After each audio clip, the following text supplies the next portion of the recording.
Hello and welcome to the big picture. The issue of bifurcation of Andhra Pradesh, which has caused repeated disruptions and chaos in the parliament for several days, reached new depths today in the Lok Sabha. As the Union Home Minister Sushil Kumar Shinde was introducing the Telangana bill, all hell virtually broke loose, with MPs of Andhra Pradesh indulging in hitherto never witnessed behavior. Pepper sprays were used, allegations of a member carrying a knife and other dangerous objects have been made, shocking the nation. The Speaker later in the day has suspended 18 members who indulged in the most unruly behavior. What does all these mean to the image of Indian Parliament? Is suspension the solution to such unprecedented behavior? We will discuss about all this today with H.K. Dua, MP in the Rajya Sabha and a senior journalist, K.N. Bhat, former Additional Solicitor General of India and a senior advocate in the Supreme Court, Professor Pushpesh Pant, a political analyst and a former professor in the JNU, will be on the phone line, PDT Achary, former Secretary General Lok Sabha, and Muralidhar Reddy, Deputy Editor of the Hindu. Welcome to all of you. Mr. Dua, I would like to come to you first. You have been witnessing the Parliament for a long time, more than 4-5 decades.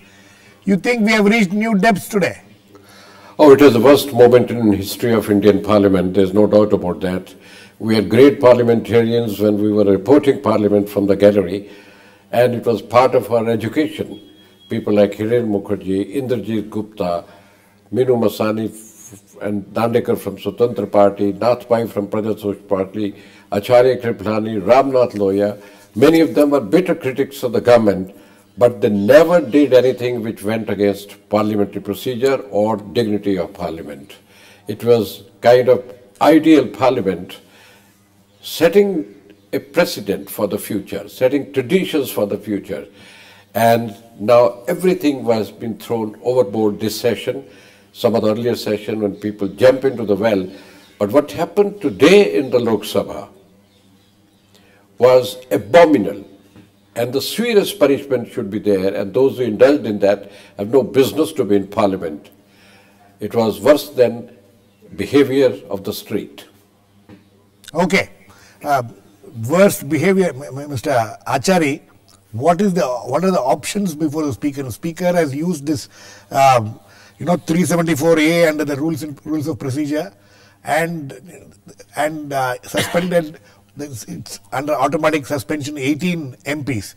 You think this is the limit for the Speaker?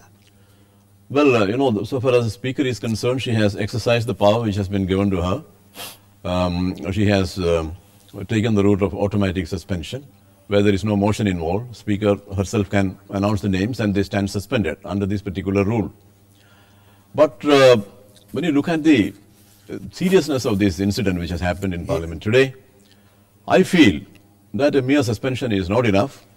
Of course, the House has the power to expel a member who commits a very serious act of contempt of the House. Right. And it has been done in the past. Right. So, they should seriously think about punishing people severely for indulging in such behavior, such conduct on the floor of the House. So, this is not the suspension is not the end of it. The House has power to deal with these members appropriately. Okay, but as far as we have seen several MPs being suspended in the past, but they have been suspended for unruly behavior. Yeah, of course. Yes. And has any members been expelled for unruly behavior? No, not so far, not so far. But then you must know that this is something unprecedented. Right. What has happened today is unprecedented. So naturally, they must certainly think about a much more serious punishment, because what happens is that once a member is suspended for a particular period, this is for 5 consecutive days. Okay, that's which all right. Means that the next by the time the Parliament session will end, and they will remain members, and nothing happens after that. And they'll get all the benefits of the member. That of course they will continue to get. So that is why I say this is not adequate punishment. Okay. Do I have Professor Pushpesh Pant on the... Professor Pant, can you hear me? I can hear you, sir. Okay. Pushpesh ji, how do you react to what has happened today? hands and Hello. I think there's a problem there. I will go back to him. Mr. Bhat, one thing is being discussed now is about whether a member who was not who was sitting in the house, who was waiting for proceedings to be held.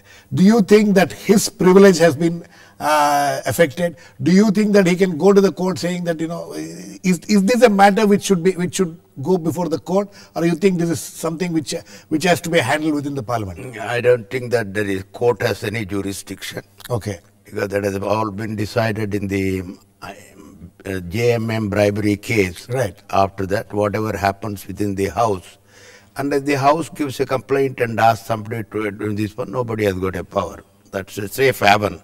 There is no doubt about it. What I was thinking was that, look, to the extent they can, because make the rules, it is one thing, and otherwise, I would have recommended changing laws to see that any MP who has been named thrice, at least this one, something like that, I'm giving an example, shall be debarred from contesting the next election for about 6 years, like any other electoral offense. Right. Once getting elected, and you may have immunity, but you can't take the people for a ride by sitting there and doing things like this, because it is the whole country is ashamed. Absolutely. It is not one person or something. Why? They say that, look, unless I do this, I won't be able to go to my constituency and contest. Right. Ban them from contesting, and that power must be there in law. But then it is the question of who is going to bell the cat. Bell the cat, yes. Because, that is the situation. To the extent I know Mr. Acharya, who was a person who has been well versed in the proceedings of this one, I don't know whether they have got enough powers to see that a member, by the expulsion or something, at least not to enter the house during the remaining period of whatever it is the situation.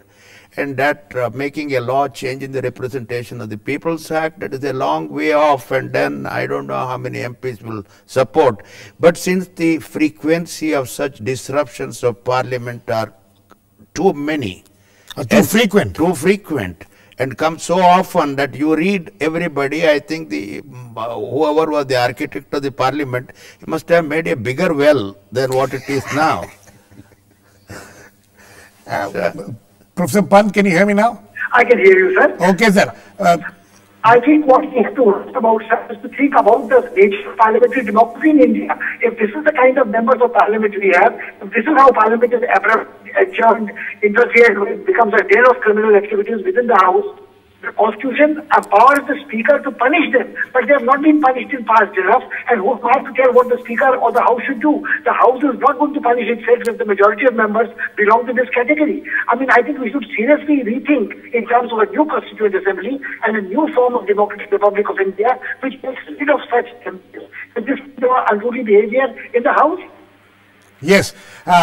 Professor Pant, I don't know whether you heard Mr. K.N. Bhatt's suggestion. Now here is a situation where these 18 members, whether actually only 18 members have been suspended, there were more people in the well, there were more people who had indulged in the... What he said, if you make a larger well, we need a deep enough well to sink ourselves in, drown ourselves in shame. It is like the frog in the pond. These are the frogs in the well who don't know the world outside the well at all. I think that we have moved many years ahead of when the Parliament was constituted and the Constitution did not envision this kind of a situation. Absolutely. I think the time has come to have a fresh relook at the nature of members of Parliament and what they have brought the Parliament to. So the Parliament cannot keep claiming we are sovereign will of the people and indulge in behavior of this kind, utter lawlessness. What face do they have to cast the stones at right now? Right. I'll come back to you, Murli. Yeah. Murli. Yeah. The issue was about formation of Telangana. The bill was being introduced. Apparently, there is no question about whether the bill has been introduced in a proper manner or not. We will come to that a little later. But tell me, you think that after what we have witnessed today in the House, and we have been witnessing what we have been witnessing ever since this session began, how do you think the people of Andhra Pradesh itself would react to what they have witnessed today? And do you think that these members who have been indulging in this kind of behavior in the name of the people whom they are representing, how do you think those people would be reacting? No, I'm sure nobody is going to condone this kind of what I would call as pepper terrorism, because this is something that's really, really unfortunate and absurd, I would say. There have been instances in the past where Parliament has taken serious cognizance of such unruly behavior. We have had cash for votes case, we have had cash for questions case where there have been expulsion of members. So I am sure this debate will also lead to something drastic. Having said all this, we also need to perhaps, as you said, you will come to that part later, look at how various parties, including the ruling party, have been flouting rules, norms, giving room to, because in my view, at least I am not going to look at this particular incident in isolation. There has been a context, though this can never be condoned. Right. So the context you're talking about, the context has been the creation of Telangana. It has taken a long time. There has been a long delay, long gap. First we witnessed agitations in Telangana. Now the Seemandhra MPs are up in arms. This context. But as far as the behavior is concerned, whom can we blame directly, or do you think that all the political parties across the spectrum who have been in the Parliament need to be held accountable to what is happening? No, I don't want to sound politically partisan, but at the same time, I wonder why the Congress has been shy of acting against these MPs, their own ministers, their own chief minister, who has been so vocally and vociferously opposed to this particular development. Right. I think these are all the things that have kind of encouraged this unruly behavior on the part of Congress members. Mr. Dua, where do we lay the blame on all these things? I mean, as Murali rightly said, this is not an isolated incident. This is, we have been witnessing this happening, and it has only led to this terrible incident which we witnessed today. So where do we lay the blame? No, there has been noise, there have been protests, there have been walkouts, there have been jumping into the well in a jiffy and all that kind of things, and all parties are culprits in this game. Now, the problem is there is no consensus among political parties on important issues. One, B, there is no consensus on the running of Parliament. Right. In the past, there used to be bitter criticism of the government and its policies and all that, and government used to listen. Right. There was trenchant criticism, but all leaders, all members, whichever the party, they never did anything which brought down the dignity of Parliament down into the eyes of the people. Not at all. No, Mr. Dua. Today's incident is the culmination and is the worst kind of incident that has taken place, and punishment should be much severer than mere suspension for one session. I was coming to that. Mr. Dua, I was coming to that. Mr. Bhat's suggestion, for instance, he says that all this drama, all this thing which we have witnessed, and we have been witnessing for quite some time, is all done in the name of the people they represent. No, I don't think people want disorder in Parliament, not at all. Right. So you think people want order in Parliament, so they don't think. No, you think, Mr. Dua, so you think that there needs to be a stricter, severe punishment, and I would tend to agree with Mr. K. and Bhat's suggestion, right, that expulsion, suspension and expulsion is not enough, and today is only suspension. It will be followed possibly by severer punishment, but it should lead to disqualification of the member if the behavior is of this kind, what has happened today.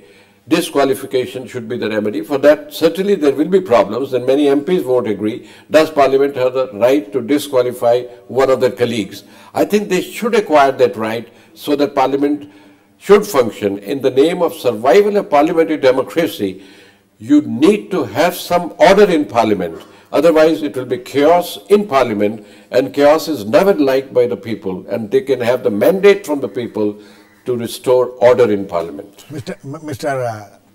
Achary, you think that we will have to be heading towards what more severe punishments, maybe barring them from contesting an election for the next in the next election, something like that will be able to bring about some order, because as we have discussed earlier also, these are members, 5 days automatic suspension.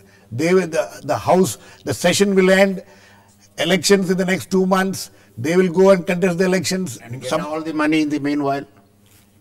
About that in a separate discussion altogether. So, and then they come back to the House. So, and they have no problems, and this kind of behavior will continue. Actually, so far as the punishment is concerned, there are certain punishments which the House can mete out to these people. Now, suspension has already been done, as you know. And in my view, in fact, it should be more severe than this, and all the panelists are also saying the same thing. Beyond that, for a particular conduct inside the House, whether they should be disqualified or whether they should be barred from contesting the elections in the future, these are things which are serious and which should be considered by all concerned, by all the stakeholders. I don't think the political class will easily accept this kind of suggestions. So certainly it can be a matter of debate, a public debate, because the public is so outraged by this kind of reprehensible behavior of the members of Parliament, who have to set an example for the rest of the country. But then if they are behaving in this manner, naturally people will seriously think about the relevance of such an institution. Relevance of relevance of the institution itself has come under question, Mr. Bhat. Yeah, that is true. And then I think we have got an example of a failure of ruling complete right from the beginning. Telangana problem is not something which has come up yesterday or day before yesterday. You must be remembering the famous statement of Pandit Jawaharlal Nehru when Hyderabad wanted to merge with Andhra, or rather together arrangement. He said, look, this is an arrangement for a marriage with the advance provision for divorce. That's what he is repeated to have said. Actually, there has never been an integration, Hyderabad and Andhra Pradesh, for some reason. So during all these periods when the call for separation was alive, the people at the center should have taken a more constructive way of coming into an arrangement, because now it has come to a stage where we have got a problem. Whichever is the next government comes, there is a problem which is intractable. And it will be, God knows what will It will only get worse. It will only, because next time when instead of a pepper gas, somebody may come a poison gas and come there, because this is the situation. Because ultimately the failure of ruling has come to the forefront, and that is the ultimate result of all those things happening. And then whatever suggestions I made, as I said, look, it is like a belling the cat. It is very difficult. Who is going to bell the cat? Yes. Professor Pant? Nobody is going to bell the cat, sir. I think we should seriously... I'll come to you, Mr. Dua. Democratic Republican government, which does away with the members of parliament who will never enact any reforms, either about People's Representation Act or about decorum in the House. I think we have had enough of this.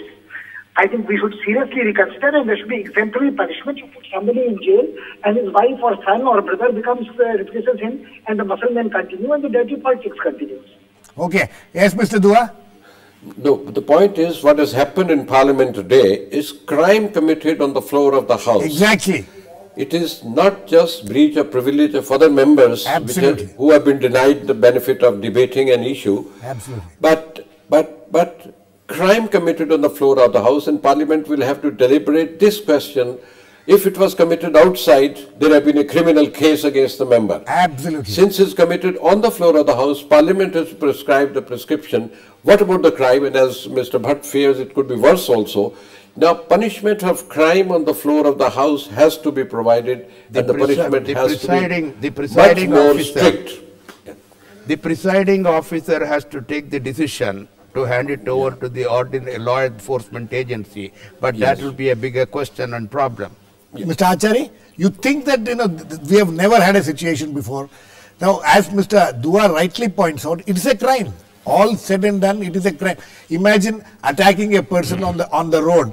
If this had happened, if the same members of parliament had indulged in similar behavior outside the presence of the House, what would have been the situation? Well, I must tell you that, the members of parliament have a certain privileges inside the House. Exactly. For example, they can, freedom of speech, and they cannot be hauled up, for what they speak in the House. Hitting each other. And for voting in the House. Right. They can vote in any manner they like. Right. And nobody can question that. And they can criticize anybody they like. These are the two major privileges which they enjoy inside the House. But the privilege does not extend in respect to criminal matters. Right.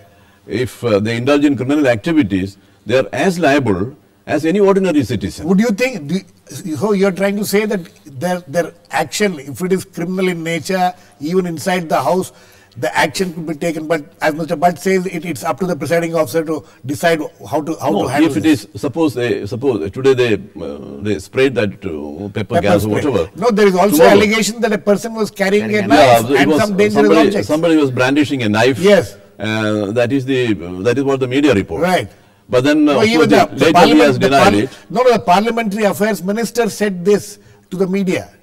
But later on he was heard saying that it was not a knife, it was something else, it was the handle of a mic or something. But whatever it is, even the handle of a mic, can be used as a fatal weapon. Right. That is there. The point is, suppose a member brings a knife. Now, in the present situation, a member can do that. Because the members are not subject to supposed to have done that that today, and we have heard this in the past also. I don't know whether you remember about 10-15 years back there was an allegation of a member bringing in a knife inside the House. Not knife, it was actually a revolver. Revolver. The late lamented Dandavate, yes, he brought it. Yeah, Madhu Dandavate brought it. No, that was Madhu Dandavate brought it with not in bad intention, not with any wrong intention. No, that was not the intention. But the point is, yes, but he was able to bring. Right. My point is that he was able to bring in a knife. A gun. That is the point. So how the members are able to bring in such weapons? So suppose somebody brings in a weapon with the intention of using it. Yes. And if he uses it in the House, on the floor of the House, no privilege extends to him. He can't be saved by any kind of privilege. Exactly. Murli, these kind of things we have, you have been covering the parliament for long enough. We have witnessed this. We have heard about these kind of situations in the past. And now you think the time has come when this whole issue of immunity needs to be, we need to have a relook at this whole immunity issue. Undoubtedly, as one of the panelists pointed out, the problem is the political class is not willing to be reined in. They don't want to give up their privileges. Just to tell you, till this morning, yes, no political party was in favor of even suspension of members for disruptions. In fact, the principal opposition BJP was insisting that it will not support any move which would involve suspension of members, that they had tied the hands of the government on that score. If you recall, there have been several instances of presiding officers, assemblies, even parliament hushing up matters. Right. Just to refresh the memory, in one particular assembly, a few members, including a minister, were seen watching something objectionable yes, on their laptop, and the case was hushed up. On their phones. Yeah. Yeah. Yeah, so Professor Pushpesh Pant, would you say that this whole issue of immunity needs to be looked at? The criminality of actions within the House should not become immune, and action needs to be taken on criminal grounds against members who indulge in such behavior. Most certainly. I don't think there is a blanket immunity in any case, as Mr. Achary has explained, in the context of criminal offences. I think not only the immunity, I think the time has come to have a serious relook at the privileges these MPs have. It is not just a question of getting expelled and getting some money. It is a question of criminals running the roost.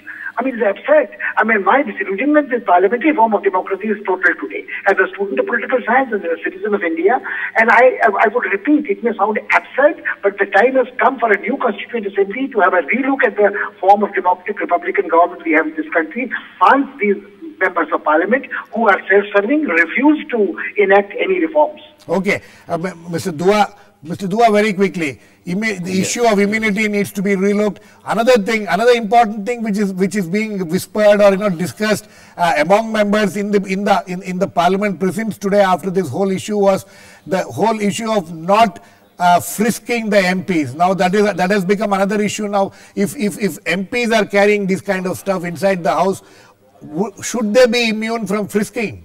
I think the stage might come if this kind of incident is repeated again, then Parliament itself will think of ways to do it. But to say that the whole Constitution should be relooked, I don't think the Constitution is at fault. It is the men who are working the Constitution, they are at fault. Right. Now, to relook the Constitution is a much bigger question, and I don't think the Constitution is to blame for the behavior of today. No, Constitution loophole doesn't provide this kind of laxity with taking law and order into your own hands. Okay, yes. About frisking, I have just taken a look in the Supreme Court after the Delhi High Court bombing. Now, both in Delhi High Court and Supreme Court, all lawyers also are being frisked, including people like Falin Nariman, Solicitor. Everybody just goes and stands like this because this has been, we surrendered our whatever protection because anybody can get a black coat and walk in with a gun. Right. But the MPs have perhaps a better screening, but even then, if they are doing it, well, a time may come when at least this type of protection is given to the... Mr. Achary, very quickly. Well, we had discussed this issue when I was the Secretary General. Yes. There was a committee which went into it. Right. We seriously discussed it because the point is that MPs cannot be subjected to frisking. Right. After all, Parliament belongs to them and they occupy a very high... Just before that, there is also talk now going on about creating a barrier around the well. Well, that is no solution at all. Was that discussed? These are all things which are very funny, which are being discussed. Yes. But the point is that without frisking, without subjecting the MP to frisking and all that, can you ensure security, safety? For example, if a member, after all there are a little over 800 members. 700 members. Yeah, around 800 members. The point is, even if one person decides to bring a weapon inside the house and with the intention of using it, then what happens? Exactly. You can imagine it's such a frightening possibility. Right. So the point is, you have to stop that. Even that possibility has to be stopped. For that, we had discussed this matter and we were told that there is a system somewhere which can be installed, some kind of a gadget which can be installed in the door frame, and the MPs can walk in without being interrupted or anything. But if he carries a weapon or something, then that gadget will catch it, and then the MPs can be But that gadget has still not been installed. No, it has not been installed. In fact, we were discussing it towards the end of 14th Lok Sabha. Okay. But then the Lok Sabha came to an end, and after that it was not pursued. There is another problem, Girish. Yes. The problem is that increasingly more criminals are getting into the legislatures, parliament, and state assemblies. Their number is much larger than in parliament. And if criminals get into parliament, they can be disqualified under the Supreme Court judgment only after they may have served some term, much later, after it is conviction. Yeah. But so long as they're there, aren't a threat to the security of Parliament and other MPs and the institution itself. Now, that's a serious question. Okay, now, sir. It revives the criminalization of politics in the question. Okay, sir. Sorry, we have completely run out of time. But it's a very sorry day that we are discussing these kind of issues when it comes when we're discussing Parliament. But as all my panelists say, that we have reached a stage where we need to look at all these issues afresh, and hopefully the Parliament, all the political parties which have been very, very lax or very reluctant to get into discussions on these issues will look at it afresh and bring about some order in the Parliament so that the entire edifice of parliamentary democracy doesn't get damaged. Thanks to all my guests, Mr. H.K. Dua, Pushpesh, Pant, Mr. Achary, K.N. Bhat and Muralidhar Reddy. Please keep watching. We'll come back with another issue on Big Picture same time tomorrow.